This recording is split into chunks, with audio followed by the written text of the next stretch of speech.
What's up, y'all? It's your girl Jasmine J, and we are back here with another episode of CCGo, where we go out and highlight and talk to people who are doing amazing things in the community. So I'm actually excited about this conversation because I love what she's doing.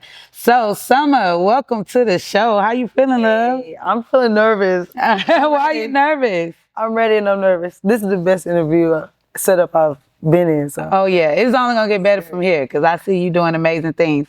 So you go by Summertime? Yeah. Okay, I got you. So who is Summertime Polk? Summertime Polk is a sunshine, a ray, a great athletic woman. Yes. That wants to break through the ceiling of women's sports and be able to reach out to the youth, reach out to anybody who's needing motivation, needing some discipline, needing anything.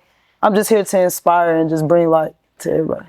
Okay, so how did boxing enter your life? How did you first get started with boxing? I got started with my dad. He came into my life when I was 15 years old, and he showed me the ropes, and now I'm here. I know that's right. That's simple, huh? Yeah. So what inspired you to start competing? I'm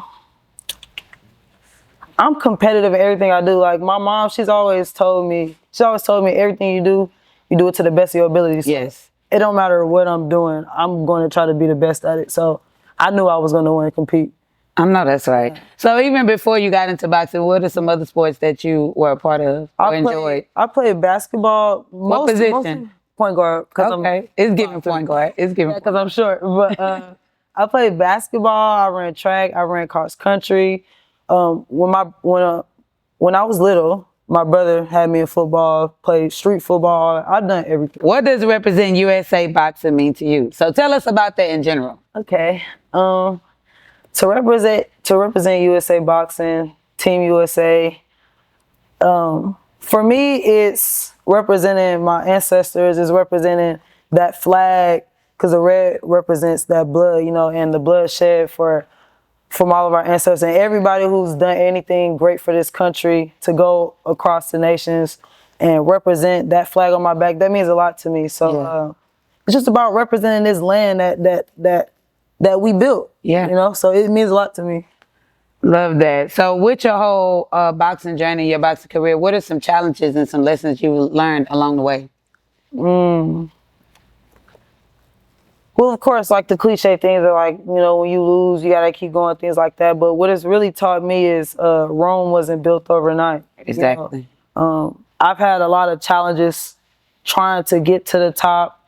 I've had setbacks and things like that. But my dad always told me Rome wasn't built overnight. It's one of the greatest nations of human history. And it takes time. It's going to take failures and losses and successes. So anytime that I'm in the gym, anytime that I'm giving shining light on someone else, that's what I tell them. Rome wasn't built overnight.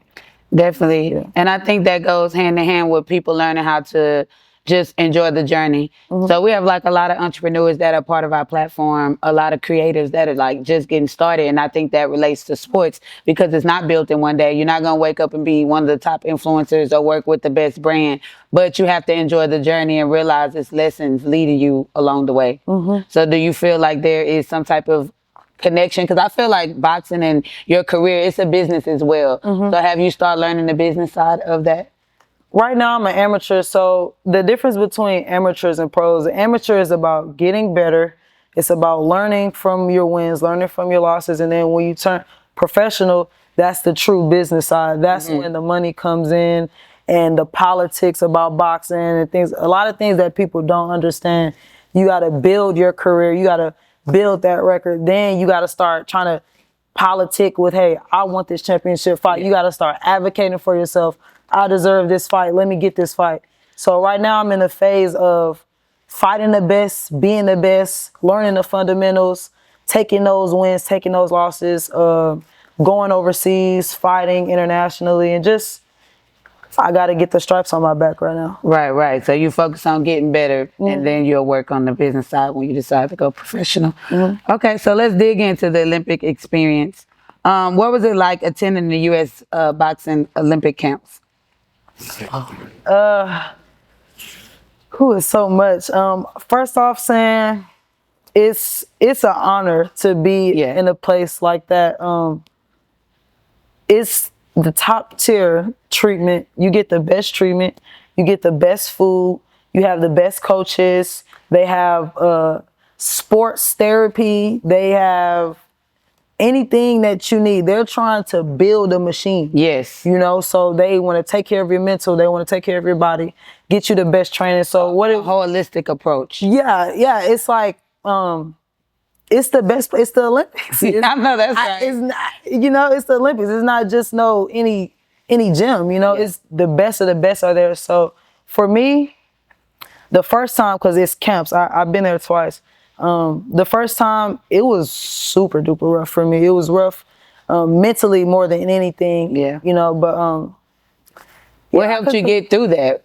How did you, start strengthening yourself, your mentality? Yeah. So I did a camp for the camp. Like a month before I went to the camp, I trained specifically just to get there. So you kind of like put yourself through a boot camp, preparing for the Olympic camp. Exactly, a camp for the camp. That's how serious it is. Yes. So you don't go up there to get ready. You need to be ready already. You got to maximize the opportunity. Yeah. So, can you ask that question again? So I was, you were going into something else. So I'll just lead to the next question. What surprised you the most? So once you got down there and you saw what it was like what was your biggest surprise? What surprised me the most, which it wasn't a surprise, but when I got there, nobody spoke to me, but everybody knew who I was. I know y'all know who I am. Right. So it wasn't a surprise thing for me because I'm very here. So I'm like, oh, I see what this is. I see what it is. Yeah. But for that whole month, nobody ever came to me and was like, hey, Summer, I see that effort with you, but just try this here and just think about this and try. Nobody came and so I'm like, all right, bet. So what do you think that has to do with? I'm glad you brought that up because it just opens up doors for this to become a deeper conversation. So do you think that has a lot to do with the talent that you have and maybe people being, I don't want to say intimidated, but just your talent, or do you think it has a lot to do with being a Black woman in the sport of boxing? Yeah, so I'm going to start with that first. As a Black woman, there's not many Black women fighters. It's mostly dominated by Hispanic women. And so to see one to meet somewhere else, I'm like, oh, okay, she right there, there. It's not many of us at all. Right. So I don't think it was that though. I think it was more of the intimidation of, it's she was serious about it. She was actually serious. She's actually here. Because when I first I started late, what I consider late, which was around 16, 17 years old. And they have already been boxing for so long, which is great for them, but to see someone come into it and they get so good so fast and everything that y'all been working for, I got it just that fast, just off of my natural God-given ability. So now I'm here in the same room that y'all in, so that puts us here. Right. Yeah, you might have more of this, that, and the third, but more experience. I shot up just like that. Yeah. So now that we here, it's you have to take me serious now. You have to look me in my eye. You have to tell me that, hey, we're on the same level now. So that leads right into my next question. How did that experience change your perspective on boxing, or did it change your perspective on boxing? It definitely did because first I had because I had a hard time, which is things that I want to also tell people, when you're in those rooms with those people, I kept saying I had to fix my vocabulary because I would call my mom and I would be like, yeah, I'm here with the best fighters in the world. And then she told me, she was like, well, what does that make you? If you in the room with the best fighters in the world, that means you are the best fighters. Yes, man. You one of them. Yes, so ma'am. I was like, oh, I had to give myself the credit now. Yeah. I can't be looking at y'all oh, y'all are the number ones, y'all are number twos, because last time I checked, if I go on USAboxing.com, my name says number 2, Kimari Pope. I know that's in the entire right. United States. So the way that I used to look at y'all before I even got as close to y'all, now I gotta look at myself that way now. Definitely. So it changed. That's the positive part of what it changed, but it also let me know that there's levels to being at the top. Now that you're at the top, you got to separate yourself from the people that's at the top. So when I got back home, I had a different work ethic, a different mindset. Perfect. So that's what It's like your answers are just leading into the next question. So how did this impact your confidence and your goals once you did come back? Yeah. It honestly, it raised my confidence because it let me know, okay, I know how hard I gotta work. Yep. I know what I'm better than y'all at. I know what y'all are better than me at, because it would be, because everybody's so good. Yeah. You might beat her up tomorrow, but she might come and beat you up tomorrow. And then y'all gotta go eat together. Y'all gotta go sit at the same Break table. bread. She right, y'all showering, we doing everything together, but I just beat you up. Yeah. And tomorrow I know you coming back with that, oh yeah, she That got dog me, mentality. she got me messed up. So the competitiveness, it went from here to all the way up there, because now you're at the top where it's like, okay, I'm almost at that peak. Yeah, you got that spot right now, but I know how hard you work. I know how fast you can run. I know what you do better than me. So I'm also learning at the same time. I'm watching you work out. I'm seeing how you do this, and I'm taking it home with me. Yep. So then you get home. Now it's time for you to take your discipline up to another level. So let's talk about why is discipline so important in everything that you do? Okay. Because this discipline is consistency. Like my mom, I speak about my mom so much, and she's such a great woman. Shout out to your mom. Yes, hey, I love that woman. But the discipline and the consistency goes hand in hand, because there's going to be days where my body, I'm only a human. Yeah. My body can only give 60% today. Well, if I can only give 60%, let it be that 110% of that 60. The next day I might have 70. The next day I might have 80. I might have 50 this day. So when I got back home, I know how hard y'all are working. I know y'all mile times. I know how much you can do before you get tired. So somebody may see me, they may see, oh, I'm working the bag. But in my head, if I could just outwardly put, it's 10 other girls next to me while I'm working out. Those 10 girls are hitting the bag. Even though they across the country, I'm hitting the bag like, oh, I know by this time such and such is doing this. By this time, oh no, she's still going. I know she's still going. Right. If I'm running, I know she's probably in front of me right now because I'm looking at my mile time. Let me keep going. Yeah. So it's not just me in my head. It's 10 other people around me. Yeah. So that's a part of your daily routine. It's like, so tell us, what does your daily routine look like? Okay. I wake up, I'm not gonna say I try, but I made a deal with myself. Before I touch my phone, I need to thank God that I even woke up. Before I touch my phone, because we so used to rolling over, getting up. Don't touch that phone. Make sure I pray, thank God, get up, do all the extra stuff, get up, go straight to training. I want to make sure I eat though. I try to get some good carbs in, like anything like oatmeal, watermelon, bananas, at least an hour before, so it's already in my bloodstream. Yeah. Getting ready to work out. So all carbs before my first workout, go hit the gym, come back, sleep, nap, clean up, 5 o'clock hit, gym. Then when I get home, I can do what I gotta do, lay on the phone, talking, do all that. Right. It's really simple, two workouts a day. So to be, you off camera, you told me you were 21 years old. So to be a young lady, that's discipline doesn't show up like that normally for young people. And so why in your opinion, why do a lot of young people struggle with discipline? Because like at this age, and I understand this age is when we're first free. We're free from our parents. We have money in our pockets.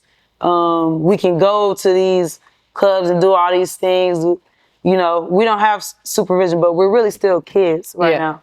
So I understand the excitement and then the pleasure that you get from whatever it is that you want to do. But this is the time when you got the most energy. Yep. You're young, you're youthful, the most opportunity, the times that we can make these mistakes. Hopefully you don't have too many kids right now. You know what I'm saying? This is the time where you can just really focus on you. So I take this opportunity and I thank God that we get these years. So I just think about how I want to set myself up. And sadly, everybody can't do it. You know what I'm saying? So that's fine though, but I'm doing this for me because I know what I want. Exactly. God gave me the vision. Yeah. God gave me the vision. So it's like I'm serving God by doing what I need to do to get what he showed me in my dream. He showed it to me. So it's like, you can get this. So the way I honor God is through discipline and hard work and my work ethic. That's how I honor God. Man, it's really beautiful to see you speak like that. As a visionary, I know what it really takes when God gives you a vision and what it takes to like really live that out year after year after year after year. Man. And so to see someone this young, like working as hard as you working and knowing what you want out of life is definitely going to set you up. So I just want to encourage you to keep going. Talk to me about how being disciplined has helped create some different opportunities for you. Okay. No, I take my time so I can answer this the right way. I've been boxing for 6 years. Okay. I had to understand when I ran into my first obstacles, the discipline that it takes to take that punch, and you can't just go run back. Oh, I need my lick back. I need my lick back. That's not how it works in boxing. You ever been hit? Boom, and ooh, you want to get your lick back, Right. You mad. Immediately. But in boxing, you have to be mentally disciplined. Hold on. Let me think. How did she get that? I'm thinking in my head, how did she touch me like that? Yeah. Now I gotta expose you. Yeah. But I gotta do it the right way. I gotta take time. It's 3 minutes in a round. It's 3 minutes. I got 3 minutes to get that lick back. So throughout the years, it's been like those situations in these small, tiny areas through 6 years. And I knew in order to knock this number one girl off that's in my weight class right now, she has put in more sweat equity than me. Yeah. She has won and lost more fights than me. So I just can't think to myself, I want your spot, so that means I'm going to have it. No, I have to be tunnel vision for a very long time before I can even think that I deserve to take your spot. How could I think that? Because how could some girl behind me think that you can have what I have? Right. You see what I got, but you ain't did. You ain't did You what I ain't did. put in the work. Right. So that's where I stay humble at. And I'm like, okay, you got that right now. So you deserve that. Right. Let me get what I deserve. So your discipline throughout the years, just staying disciplined and working on your craft is what has created these different opportunities for you. Exactly. Yeah. Okay. So what's some advice you'll give to young athletes?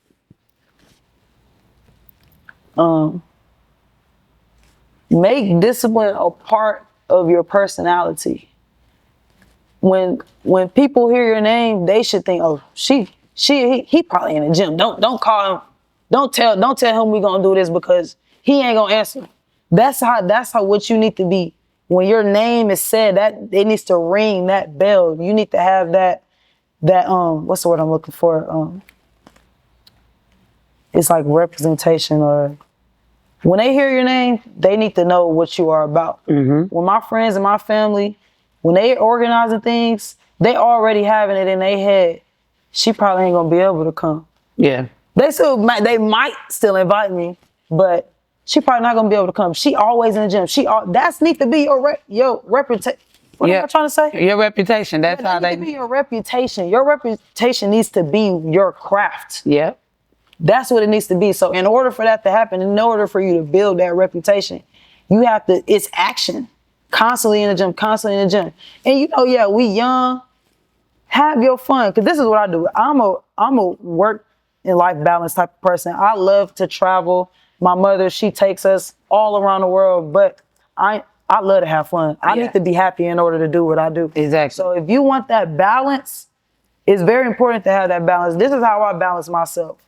Throughout the week, Monday to Friday is straight grind. If I want to have fun, I give myself 1 day out the week. Maybe two, depending on how hard I've been working. Mm-hmm. But I gotta earn. I have to earn it. If my friends say, Summer, let's go do something on Friday, we got this plan. I'm like, all right, let me make sure I get them 3 miles in. Let me make sure I get that workout in. Let me make sure I eat good, and I'm working out the whole week hard. I gotta earn that. Yeah. Yeah. I love how she breaking that down, because us as business owners, or even if you're a creative, you can learn from this conversation just thinking about the craft. So her craft is boxing, but if your craft is creating things, you have to be serious about it and you have to put in the work. I tell entrepreneurs all the time, hey, just because you're an entrepreneur and you don't have a 9-to-5, so to speak, you need to be giving that 9-to-5 energy to your business. And sometimes even longer than 9-to-5, but you need to show up every day for work, even if you're not actually going in to an office and clocking in. If this is your business, if you're going to become a creator and you're going to monetize your creation, you have to clock in. You have to schedule out the things that you need to do and put your craft Literally, first. I promise you, my mom says that all the time. Yeah. If you people, oh, I want to start a business. That's harder. Hardest thing ever. That's harder because if you go work a 9 to 5, it's everything set up for you. Everything set up. They got the computers. They got the they got the break room. They got this.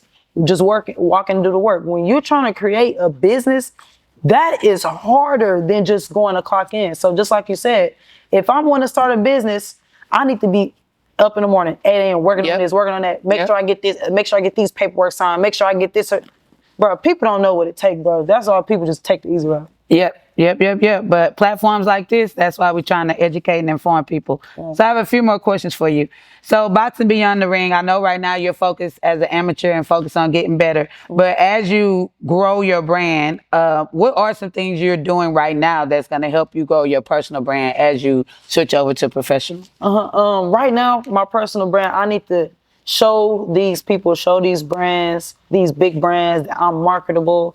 I can be in front of the camera, show them my beauty, show them my good heart, you know. So that looks a lot of like doing things like this. It's not just about being good in the ring, because I could be the best fighter in the world, but if nobody knows who I am, I can't make the change in the world that I want to make. So this is my training. I'm considering this training. Like right now, I worked out 2 days this weekend. I usually don't work out Saturday and Sunday, but because of the commercial that I was doing, I had an actual workout. Yeah. And I wasn't bull crapping. I'm actually sweating right now. So this is what I consider training. And I just want to rebrand. I can't even say rebrand because I ain't even branded myself yet. The only thing that people see is, dang, Summer, she lives this life. She does this. She does this. You know what I'm saying? But no, I need a brand of myself. My brand is me. Right. Your story. Yeah, it's my story. It's my face. So I want to show these brands that I deserve to. When you walk into the Nike store, that big plaster on the wall that you see a girl running in, I want that to be me. But if they don't know who I am, they can't see me. So absolutely, that's the power of storytelling. So speaking of brands, give us a couple brands that you inspired to work with. Nike, Under Armour, Puma, New Balance. She was ready for that question. Lululemon, everything. I want it all. I want it all because I could model clothes. I don't have to be working out sweating. I could model watches. I could do it all. So you ready to work? Got a store for me. I'm ready to work. I'm taking everything. Love that. So as we close out on the last segment, vision and legacy, where do you see yourself in 5 years? I see myself starting to build my professional, not even starting, because they actually move. Women boxers, we actually move faster than the men. So I see myself getting ready for a title shot. By that time, the world should know my name. I'll be 27 years old. So I see myself moving into those spaces of LeBron James needs to know my name. Stephen Curry, Serena Williams needs to know my name. Angel Reese needs to know my name. These people need to know my name. Just getting summertime out there. There's so many things that the world, when we think summertime, it's a vibrant feeling. Yeah. You know, and that's my real name. My aunt gave me the summertime name, but my whole name is Kimari Pope. But I want to present summertime to the world because I feel like the world is missing out on me. Yes. You know, and a couple of days ago, I was super angry. I'm like, I'm seeing people live the life that I'm working for. I need it. Like, I need it more than I need to breathe. Yeah. You know what I'm saying? So that's where the hunger is coming from right now. The kids, even the adults, but the kids for sure, they need to hear. They need a person, a young person yes, to they do. To and that to be a role model to, and I can't wait to be that person. Man, I love that. So beautifully said. So how do you want young people to remember you? Hardworking, beautiful, and transcending the game. That's what I want to do. I want to blur the lines between what they think women's sports is, and they need to put respect on women's sports and understand how hard us women we really work. And what we truly go through as athletes. To be an athlete as a woman, we the things that our bodies go through and that we have to continue to push past, you know what I'm saying? It's crazy, you know. You know, I'm in a gym. It's a lot.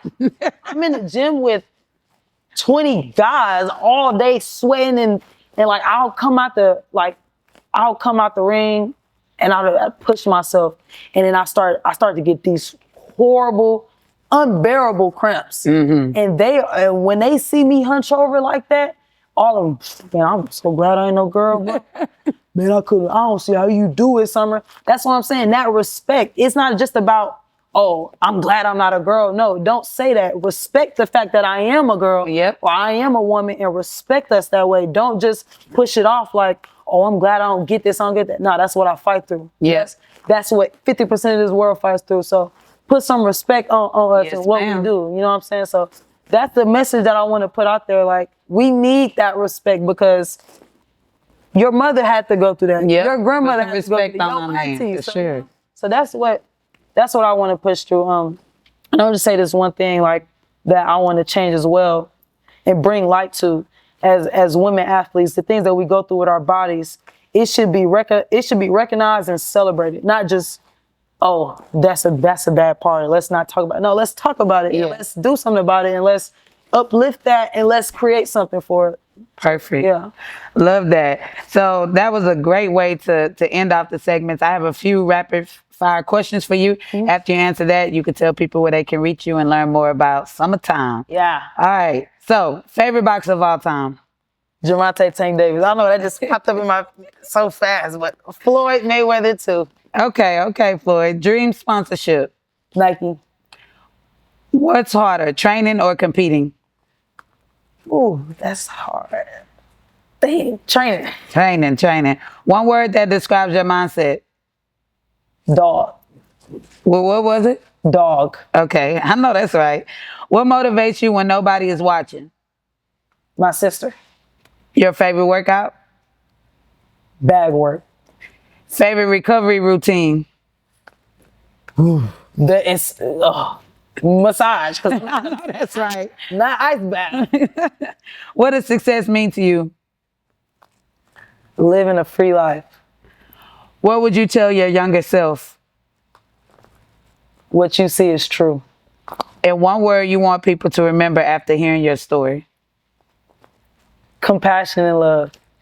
Y'all, look, we just had the best interview with Summertime. This is something that you need to listen to. I say this at the end of every episode, but you really should rewatch these episodes and take heed to the information that people are dropping. We're out here changing things, cultivating communities. Summertime is doing amazing things for the women's sports, boxing, just women's sports in general. So leave them with something, Summertime, and let them know where they can reach you. Reach me on Instagram, Summertime Polk. Last name Polk. Follow my journey. I'm gonna transcend the game. It's all love. Even to my competitors, we gonna have to come together and we gonna have to, when we compete, we coming together to make women's sport what we're gonna make it. So it's all love, all compassion, man. I'm gonna go home, work hard. This is what I love to do. I'm here to stay. And man, y'all gotta love everybody loves Summertime, man. Let's get it. I know that's right. Everybody loves Summertime. That's beautiful. And y'all know me, I'm an advocate for young people. So this episode just makes me smile. All the young people out there, whatever you aspire to do, you can do it. Work at it, take it one day at a time, have a plan, have a strategy, and you can get it done. Thank y'all for tuning in to CCGo, where we highlight people doing amazing things in the community. We'll see y'all in the next episode. Peace. Hey.